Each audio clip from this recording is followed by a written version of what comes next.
Um, Good afternoon, everyone. Welcome to another episode of Awaaz in Focus, an initiative of Azad Awaaz. This monthly patrika focuses on marginalized sections of the society whose voices are often muted in the cacophony of flashy mainstream media discourse. When referring to marginalization, this platform does not aim to restrict itself to the traditional focus on social aggregates like caste and race alone, but aspire to include discussion on class, gender identity, environmentalism, etc. In this issue of Azad Awaaz, the theme for the discussion will focus on exploring the role of the state or public sector in urban housing and the ways in which features of poverty, such as lack of access to sanitation, education, clean water, and electricity supply, is derived from the localities and housing facilities that are allocated to the urban poor. It will delve into laws that have been implemented or enforced by the state and legal bodies, which has reinforced notions of people living in slums and resettlement colonies as encroachers. To further investigate the socio-political forces at play, it will also look at how the state and its urban local bodies, like the RWAs, and local enforcement contribute to the increased surveillance and otherization of the urban poor. So for today's episode, we have with us Dr. Darshini Mahadevia. She's currently a professor at the university at the new Ahmedabad University at the School of Arts and Sciences. She has over 25 years of experience in teaching and researching in urban studies, human and gender development, poverty and inequality, and climate change. She did a PhD from Center for Studies in Regional Development, Jawaharlal Nehru University, and was the Dean Faculty of Planning at CEPT University from 2012 to 16. She also headed the Center for Urban Equity, a center she had set up at CEPT. Professor Mahadevia is an editorial board member for several journals and has been a visiting fellow at University of California, Los Angeles, and McGill University, Montreal.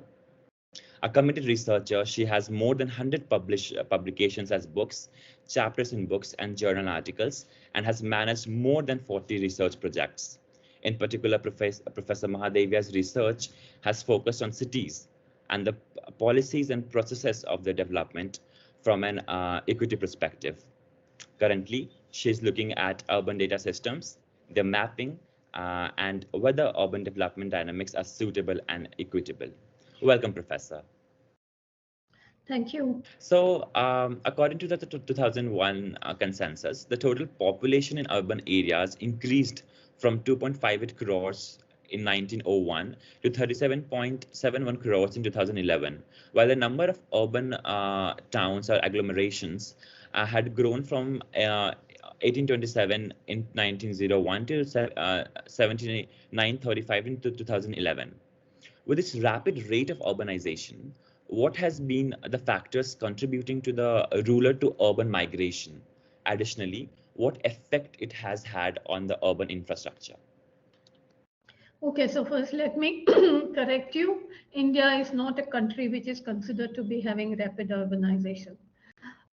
Because if you look at 2001 to 2011 census data, or even 1991 to 2001. Now, unfortunately, we don't have 2021 data because census has been deferred. Since 1991 till 2011, in these 2 decades, India's urban population grew at only about 2.8% per annum. This is really low because India's total population growth has been around 2.5 to 3%. Urban population in India, for it to be considered as a rapid urbanization, should be about more than 4% per annum.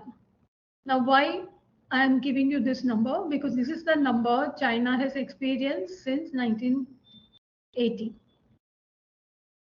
China has seen very rapid growth of cities and urban population, which is linked to very rapid growth of economic, very rapid economic growth. Now, India has had rapid economic growth for short periods from 2000 to 2011-12 of about 8 to 9%, but that's not been accompanied by rapid urbanization, that is people moving from rural to urban areas, because we have experienced jobless growth. And I'm sure all of you are aware of jobless growth discussion in India. And currently, post-COVID, we are still experiencing jobless growth. CMI, Center for Monitoring of Indian Economy, has given the data of lack of jobs, particularly among youth. The second issue in India's sort of urbanization pattern, which is different, particularly with high growth economies and such as China, is that our economic growth is not led by industrialization. And so industrialization creates jobs. What we have been leading through is the tertiary sector, that service sector jobs. And a lot of service sector jobs in urban areas are informal sector jobs, such as security guards and domestic help and so on.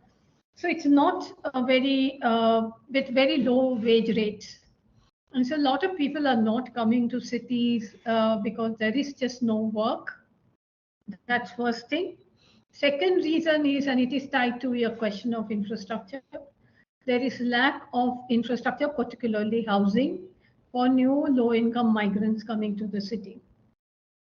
So if you see, for example, if you're familiar with Delhi, they're going to regions, towns around Gurgaon, such as Manesar and other. They're not, you would not see informal housing squatters in Delhi, because they are not allowed to squat in cities these days. And you must have heard innumerable stories of informal housing being bulldozed recently.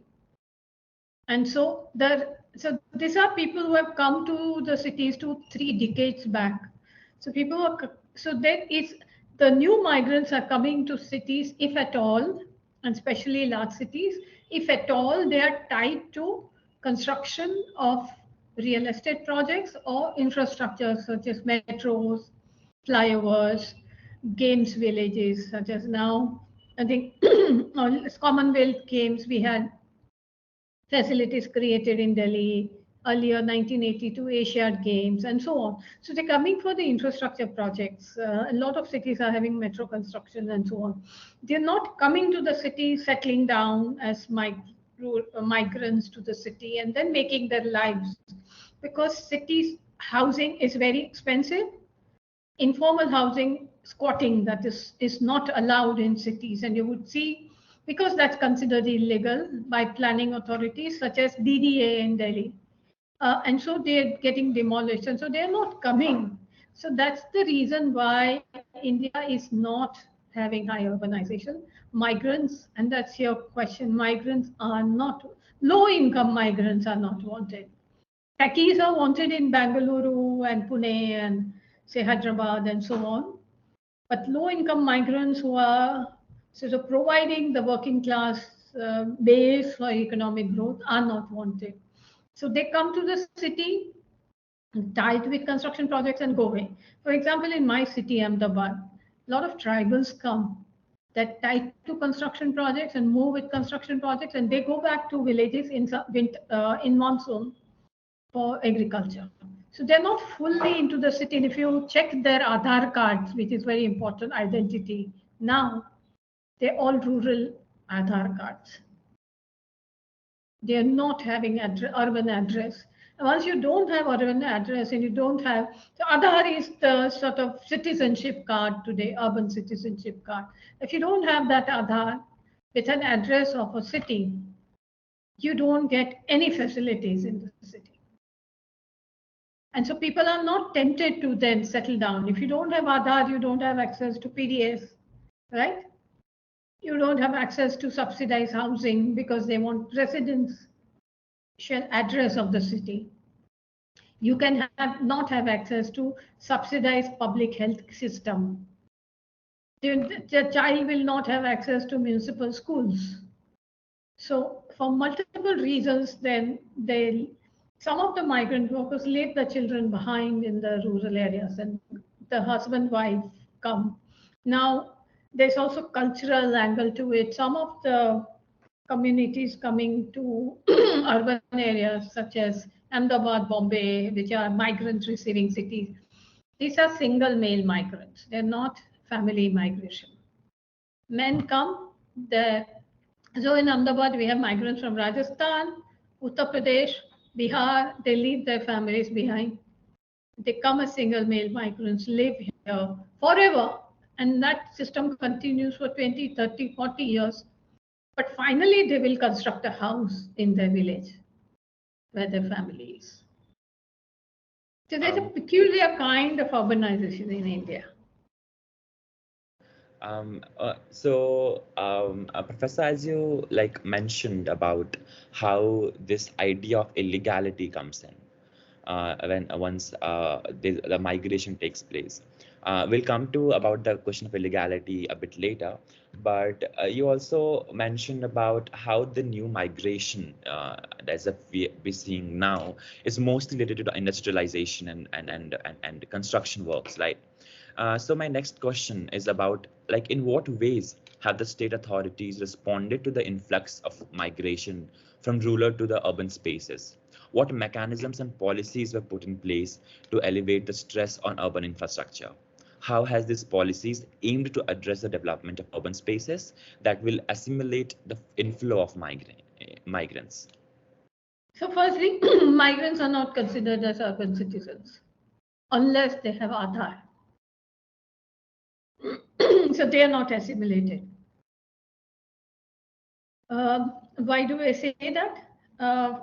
Let me give you a concrete example. I was a member of a resettlement committee set up by Ahmedabad Municipal Corporation to settle residents who were living on the river bank. And for riverfront development, these slums and squatter settlements, or what you call Juggi Jhompdi colonies in Delhi, were demolished. And everybody, there was a promise that they would be given an alternative housing. So they started checking documents, documents nahi dikhayenge. There was this whole protest. And why that's a relevant statement? Because we started checking, so that was the legal process. Documents, whether they could prove they were living there. So many of them had, of course, these people were living in Ahmedabad for 20, 30 years. They could. But some of them were circular migration. They'll stay in city for some time and then go back to village. They did not have documents. What are the documents required? Earlier, we were asking for ration cards. Then we started asking for driving licenses, election cards. And nowadays, Aadhaar is ubiquitous document. Everybody wants an Aadhaar card for everything. Although I think there's a legal Supreme Court order that Aadhaar should not be linked to multiple entitlements, but it is being linked. And so a lot of people disqualified for alternative housing. And they got demolished and they've been thrown out there living without housing, squatting somewhere outside the city. So that's the first question that we do not have in India, any mechanism to integrate rural to urban migrants who are recent migrants who have come in last 10 or 20 years. Now, once they settle down and are able to find a house and then get an urban Aadhaar card, then they qualify for everything. And that's not an easy process. And it's a long time lag. So within 20 years, you can see a generation raised, right? So there is that intermediate generation which does not then get access. So we found in our studies that children are studying in rural schools because they have entitlements, because the Aadhaar belongs to their village.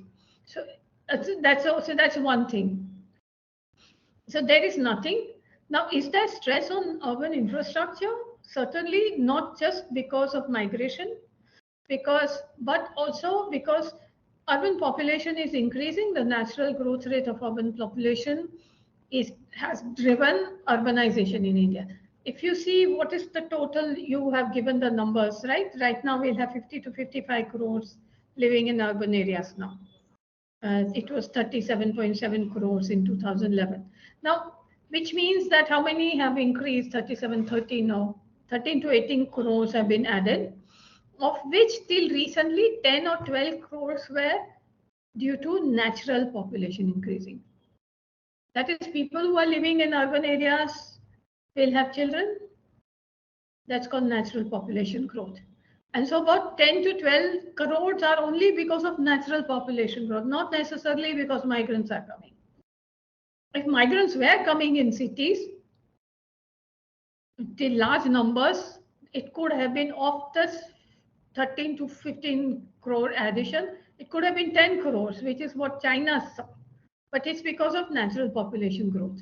And so some villages, for example, villages on the periphery, when they cross a certain population limit, they are declared as urban. So the population of urban is increasing and on because of two of these major factors and not migration. So there is stress on urban infrastructure because we are not investing in urban infrastructure. We're not investing in housing. We're not investing in urban infrastructure because cities are bankrupt entities. Cities don't have any resource, financial base. So if you look at our taxation system, most of the taxes now, because of the GST, are taken away by the center. And then they are shared with the state government. The state government takes entertainment tax and agriculture tax. Cities have no tax base, only property tax. So cities are always bankrupt. If cities are spending 1,000 crores per year, they are raising only 200 crores themselves. For other 800 crores, they have to depend on central government or state government. And so cities are forever bankrupt. This is a major characteristic of India's urbanization. And because cities are forever bankrupt, whatever money they have, they invest in infrastructure projects which can create branding of the city. So metro projects, sports complexes, flyovers, something that gains visibility to the local politicians. So if you tell them that invest in cleaning up the roads and picking up garbage, they cannot put a photograph in front of a garbage dump, right? And so they can put their photograph flagging a railway or a metro or putting the, so that's, and politicians have a very short span of thinking. Whereas, for example, if we were to do Swachh Bharat and clean up, it'll take us 10 to 15 years to set up the systems and clean up the city. You build a flyover, you build a metro, put your picture and say we have delivered. And that's what is happening. And that's the reason why there is an infrastructure shortage. There is a wrong sort of understanding that it's because of migrants. Stress is not because of migrants, but stress is because of wrong financial policy and centralization of funds in India. Even today, state governments are in stress. They are not getting funds, and so West Bengal government had to come to Delhi to protest to get even Manrega funds released. Right? States are not given GST share because there's economic decline at the national level. So the national government is taking money from RBI. And so the whole financial system has got and disturbed post demonetization and now furthermore after COVID. And so the cities are babies which are dealing with the urban residents but have no money. Now, interestingly, for all projects, the last point, rural areas get money from district, from the line department. So health department at the state government gives money to the rural areas for health programs. They will give money for education to the, but urban areas are not getting these funds from the state government. They have to generate their own money. So there's a double whammy for cities. And because of that, there is constant infrastructure lag and so stress on existing infrastructure. Yeah, Professor, I think that was a really great insight, and especially I think the issue that you have flagged about the wrong financial policies or the centralization of the funds. We actually need to start mentioning these things out there because I was going through a lot of articles for this interview, and barely one or two articles openly No, criticized? there are few articles by Ishar Jajaluwalia. They're all available in free PDF forms.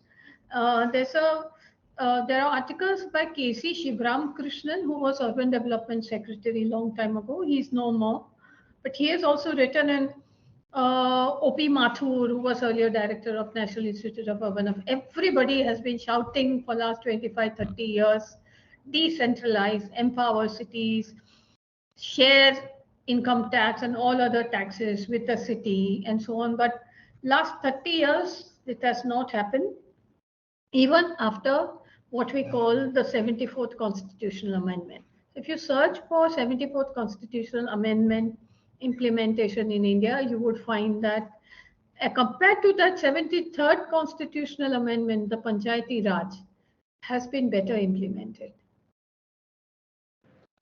Yes, Professor. Um, so moving on, um, I thought our next question. The development of the urban spaces in cities like Delhi has been carried out through the urban local bodies such as the ward development committees with limited success. In its absence, middle class activism through political participation of the Resident Welfare Association has brought its status to an active participant in the development process, such as the Bhagidari scheme launched by the Delhi government in 2000. How has their involvement improved the delivery of basic facilities? In what ways has the participation of RWAs in urban governance limited the developmental aspirations of the urban poor? Okay, so for Delhi is a special case where now Delhi government, that is the state government, and the Delhi Municipal Corporation have no powers. Now through the, you know that, right? It's been all taken away by the central government. But in other states, municipal corporations are and state governments are a bit more independent and have powers. So it's not the and so ward development committees exist on paper, they don't function. In most states, so 70 important thing to know is that the 74th Constitutional Amendment proposed two things in this regards. Give all the powers to the city government, that is municipal corporations. Second, give all the powers to the elected wing of the municipal corporation, not the commissioners. But today, municipal commissioners are powerful. And they are representatives of the state governments, and they would do what the chief minister says. They would not respond to the constituency. And so corporators really have, or councillors they're called in Delhi, don't have power. They can't get anything done. They have to seek approval of the municipal commissioner. In Delhi's case, the lieutenant governor. But in case of Ahmedabad, Mumbai, the municipal commissioner, he's not an elected person. And so that itself undoes the idea of 74th Constitutional Amendment, which was to democratize urban governance, is to bring governance closer to the people. In that 74th Amendment, two things, there was a proposal for setting up ward committees with elected representatives and members of the NGOs or any local important person of the communities, and to have area sabhas where discussions are held for what should be the priority of the ward and the area. Almost no state has done this reform. Instead, the elite residential societies formed as resident welfare associations and started doing some functions. The most important function that RWAs have done in Delhi is to have a bhagidari for solid waste management, garbage picking. And if you had seen in COVID, they were the ones who were doing surveillance of the locality, not allowing people from outside in. Beyond that, they don't really have any role.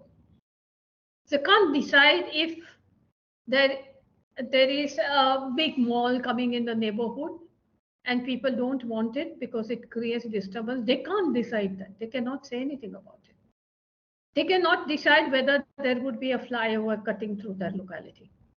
They cannot decide whether metro will come or not come. They can only do these minor things at the local level. That's how centralization has happened. So resident welfare associations' role is very limited, but it is working only in, as you rightly write, in the middle class localities.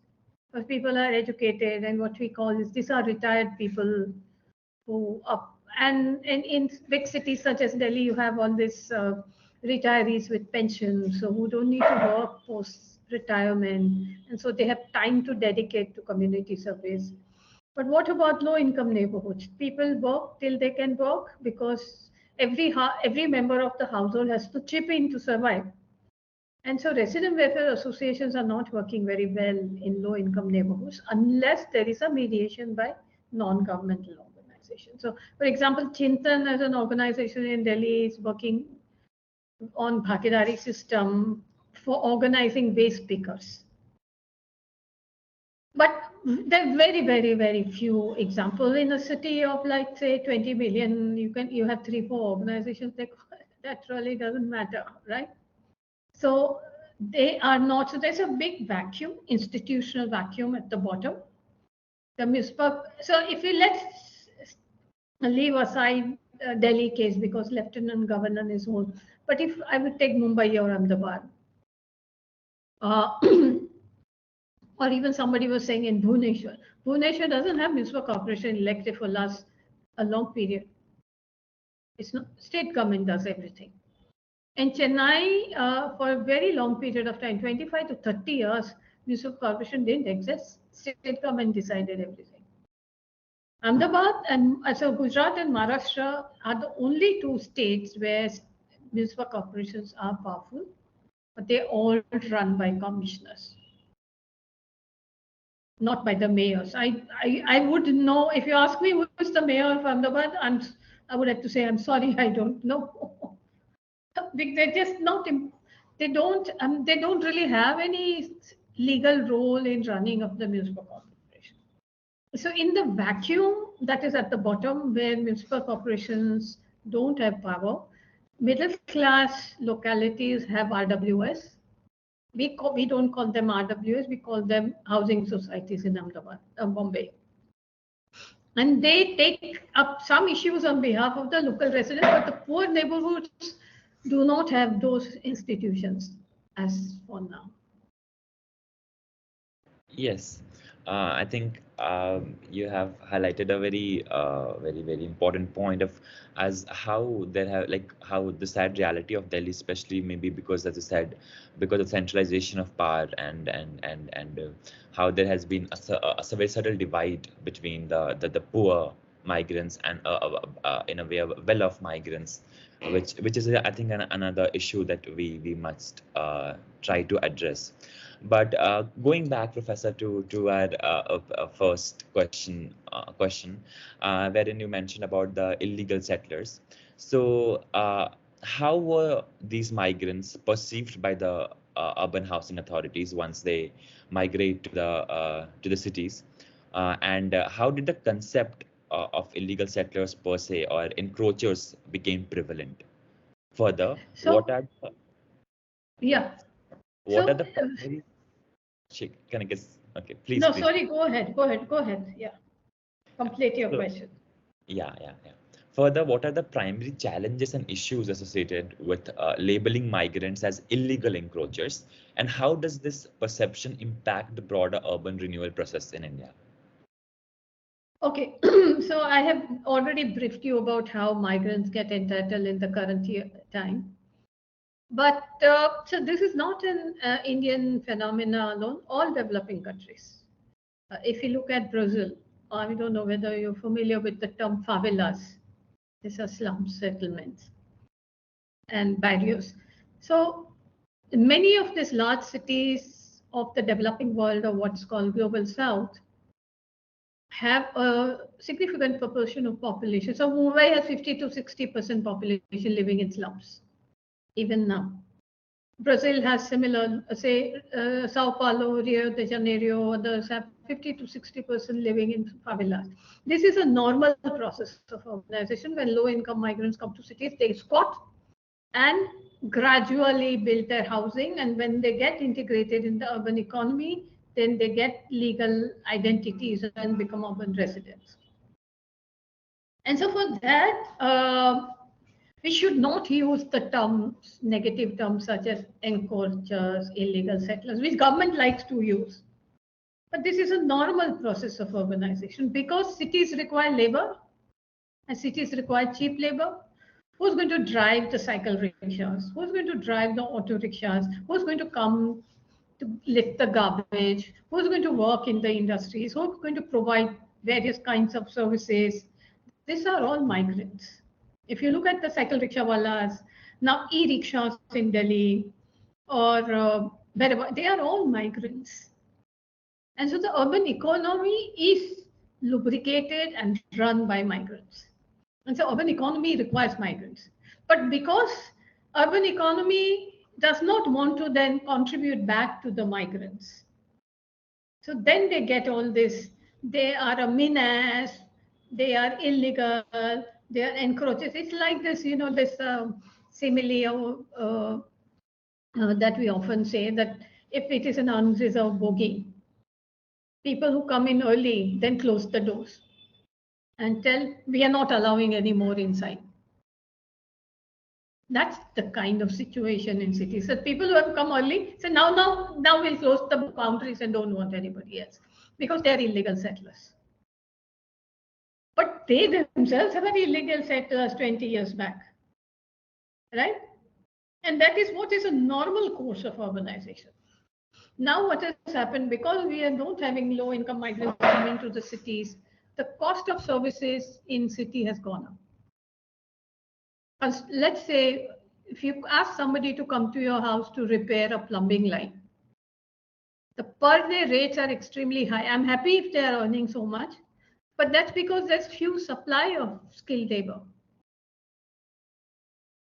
And so what if we wanted to have a better, more equitable urbanization? The new migrants that come in, if they are provided housing by their employers, such as if they come and work in a hotel industry, the hotel should provide housing.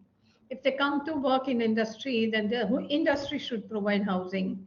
If they come to work, whatever, so in construction, then construction employer should provide housing. Now, housing is not a sort of dingy metal tin structure, but it could be reasonable housing with, let's say, canteen or a kitchen facility attached, and a daycare center for children, and with water supply and sanitation. Now, is that something that is unusual? Countries are doing that now. And so why should we not be able to do that? I mean, my research on China's migrant housing, I have pictures of migrant housing all over the country, even in the special economics. So it's mandatory by law to give housing to the employees. So we have that written in our housing policy, but we are not implementing it. So this is one thing. The second thing was in 2008, Government of India had brought out Unorganized Workers Social Security Act or something. I exactly don't remember the word, but you can Google and find out. That law still exists, which said that even if workers don't have urban residency proved through Aadhaar, they can come and register themselves as a worker in the city. And or in a small, if it is a small city, then they can register as the district collectorate, or they can register with the collector's office and obtain a worker's card. Once they obtain that, then they can then get eligible for all facilities that are available in the cities. So we had sort of long discussions on it, and there was an agreement. And some of the organizations working with migrant workers, such as Ajivika Bureau and others, had participated in this discussion. So on paper, migrant workers registration in the district collectorate is still there. And there is also a portal where they can register nowadays.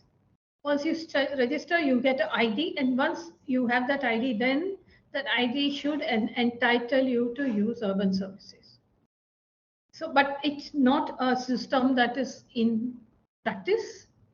The city governments are saying that, look, migrants are not contributing to the tax base because they are not paying property tax. So why should we? We are already stressed financially. So why should we share our resources with the migrants? To that, in the Unorganized Sector Act we were discussing, we said, let's have a central kitty of funds for the migrants.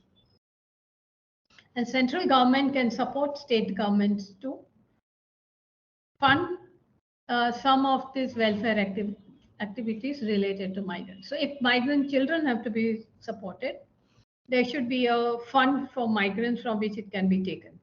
Now, as far as construction workers are concerned, there's a Construction Workers Cess Act. And 1.5 or 2% of the profits of every company engaged in construction workers should be given to the Construction Workers Board in a state. So construction workers boards have huge money lying with them that can be used for the welfare of the children of construction workers, not used because there is a bias against migrants. And lastly, migrants don't vote, right? If migrant from, let's say, Rajasthan comes to Ahmedabad, the voting happens in Rajasthan. So the Gujarat state says that, why should I take care of them? They are not voting for us. So that's the whole issue that is happening today in India. We have not yet resolved, but leave aside voting, if central government takes the responsibility of funding for infrastructure for migrants and welfare of their family, it can still work. So we can say that maybe there have been initiatives in place already. We have some sort of funds already. Now, what is needed is just in a way a direction or the implementation of that in a fair and a just And more than that, will to implement, one, and implement. second, to take away glasses which are tainted with migrant bias. Inherently in the middle class imagination in India, poverty is a crime and poverty is a curse. But we still are in a developing country phase and we need to reckon that and take that on board. And that's what is called development. Development to me is not building freeways and highways and infrastructure. Development is what Amartya Sen said, building capabilities of the lowest of the low.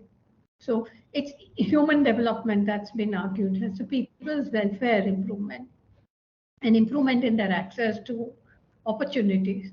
Development is not large mega projects. And so I think that once we can do this only if we change the whole definition of development, including urban development. Yes, Professor, I think rightly said, as you rightly said, development, we need to change our understanding of development to make it more inclusive for and egalitarian for everyone. So moving on to our last question, Professor. How would you describe the performance and efficiency of urban housing development schemes taken up by various governments so far? In what ways can the effectiveness of the schemes be improved in delivering adequate facilities to the urban poor? So we just have very little housing schemes today. That's Prime Minister's Awaaz Yojana, PMAY Urban. The PMAY Urban has 4 components. I don't know, you can Google and find out. One component is in situ slum redevelopment. Wherever there is a slum, build multi-story building, 10-story, 15-story, put them up, release the land, sell that land, financialize, what we call technically financialize the land. And the builder and the municipal corporation makes money out of it. Now, and people who are living in slum gets free house. People are happy with that as well. But with the condition that those who are living there prove that they are urban residents. So if they don't have urban Aadhaar, forget about them getting this housing. Okay. There's another scheme for credit link subsidy scheme where if small housing, 30 to 60 square meter of house is built, then government says that we will subsidize interest. So how do we normal middle class people buy housing? We go to a private developer and then buy a house and then go to housing finance institution and take a loan. So loan is at 9, 10, 12%, whatever. So in this case, government said, okay, if the loan is 9% interest rate, 3% of the interest rate will be borne by us. So they will give the money to the bank directly. And the household or the family that is buying the house will pay only 6% interest. That is, there is a credit link subsidy. But nonetheless, the house has to be purchased from the market. So for a low income house in some localities of Ahmedabad, for example, which is meant for low income houses costing 20 lakhs and 30 lakhs. Who can afford that? Even the professors in your university might find it difficult, right? And so that's what it is. So market rates, housing at market rates means that these are expensive housing. And the low income households can't afford even subsidized loan. Or else they can get a house very far out of the city. For example, in Delhi, beyond Dwarka, or maybe beyond Gurgaon on one side, or beyond Faridabad now. So, or maybe beyond Ghaziabad and so on. So, which means that they're all thrown out of the city on the periphery. If their work is in the city, some ladies working as domestic worker in the city now has to take a metro to come and spend so much of travel with so low income, which means she'll drop out of the labor market. A lot of researchers have said, including the new Nobel Prize, which have been on economics, this lady got for feminist economics, transport availability, affordable transport is one of the major impediment for low-income women to access work. And so it's not working from them. The third component is affordable housing. Again, the same thing. Government will give 1.5 lakh or 2 lakh subsidy to the builder. All the built housing are very, very expensive, and cheaper housing are way out of the city where there's no transport, no facilities, nothing. And fourth is beneficiary led. The government says, okay, we'll give each house 2 lakh, 3 lakh rupees to build your own house, provided you have land. Now, nobody has land in Delhi. Nobody has land. Low income households don't have, middle class families don't have land. So this scheme is not working in large cities. It's only working in small towns. So practically, government has raised up its hands and said that we are not providing housing for low income, market will provide. And if market, it's only the market that provides, then the low income households are thrown out of the market. And so there's no practically urban housing scheme for the urban poor today, except in situ slum redevelopment, but that is only for people who are living in slums in the cities with Aadhaar card of the cities, not everybody.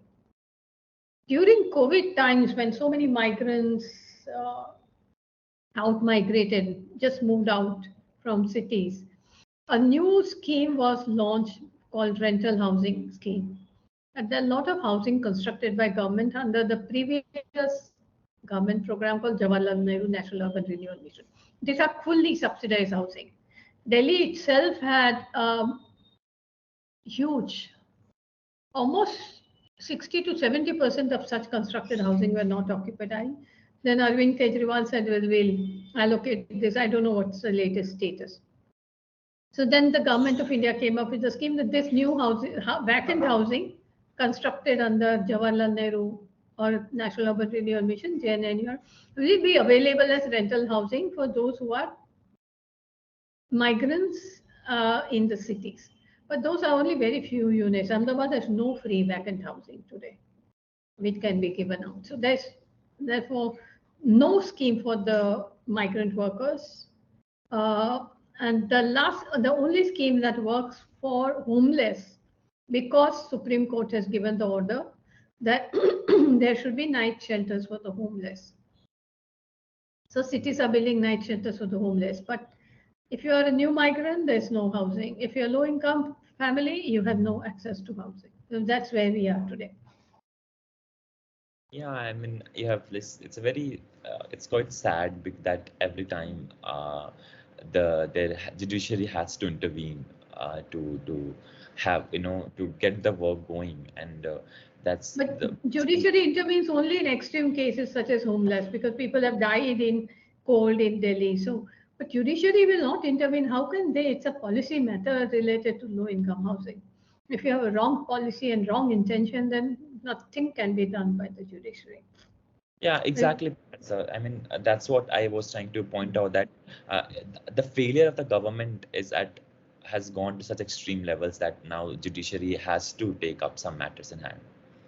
And as you said, I think this shift from JNURM to Atal Amrit Mission, they have the shift. I was reading few articles, has left a lot of houses incomplete, and now no one is responsible for those houses. The funds have been passed, the funds have been used, still the houses have not been built. So one is that, so they have not, but they've changed the paradigm of housing. So earlier, GNNURM was dependent on highly subsidized, national government subsidized housing. It's also, idea was that because all the taxes are collected, let's go back to the earlier, by the central government, this is a way of giving it back to the states and cities. And so they were giving it as subsidies.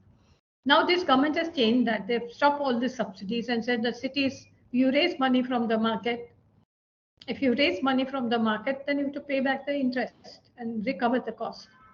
And which means that for everything, the poor are out. So they're out of the private schools, they're out of the private hospital, Fortis hospital. Would you find a poor migrant going to Fortis? Impossible, right? So for even in housing, they've done this. In water supply, thankfully, water supply is not being priced. There was an idea to hand over water distribution to a private company in Delhi. I know the company's name, but I'm not saying that. But people protested. And on the contrary, Kejriwal government comes up with free water supply now, just the opposite of what the earlier policy. And it's not this regime for last 10 years. Privatization as an idea has been in air for last 20, 25 years. Yeah, I think the idea of privatization has cemented itself with the subsequent governments. It's not that it has like denounced It's itself. not gone, and in fact, it has enhanced. Now everything is handed over to the private sector, which means that a good 50% of the population will be thrown out of everything. Oh, Electoral politics does not allow that, so it's not happening to that scale, fortunately. that I mean, yeah, I think the impact we have, I think we are not aware of the impact it will have on us So as they're of now. not doing it. Everybody knows it will have very, very severe consequences. We knew about this when we had COVID, right? Nobody had access to good hospitals. There are no public hospitals in India. Oh, yeah, yeah. And so countries which have privatized healthcare, India and US, Brazil, are the countries which have the maximum deaths. And so Yes. everything cannot be privatized because these are entitlements of the citizens of a country. And this should be funded by public sector. In economic theory, we call them public goods. They're good for the public and it should be funded by government funding. Government should not be funding anyway, debt restructuring of private entities and so on, but government should be funding this, and that's not really happening. So that's where we are. We are in a very wrong paradigm of development today. And it's harming the cities and living conditions in the cities, not for the poor alone, but for everyone. Yes, yes, Because definitely. when mosquito bites, mosquito doesn't see the income of a person, right? Mosquito just bites. And so if you allow mosquitoes to breed in a city, it can travel all over the city. And dengue is rampant today in Ahmedabad. So I'm just saying that. So there are externalities, and plague happened in Surat in '94. So this kind of externalities will come if we don't serve the low income populations. Yeah, I think that was a great session, and Professor, it was a really insightful session. I think one point which I really liked was that how you highlighted the importance of Aadhaar throughout the interview, which I think was not I had initially thought of, and I think our viewers will also be intrigued to find that out, read more about it. And thank you so much, Professor, for joining us today. It was Nice really talking to you. a great session. I'll stop Bye. the recording.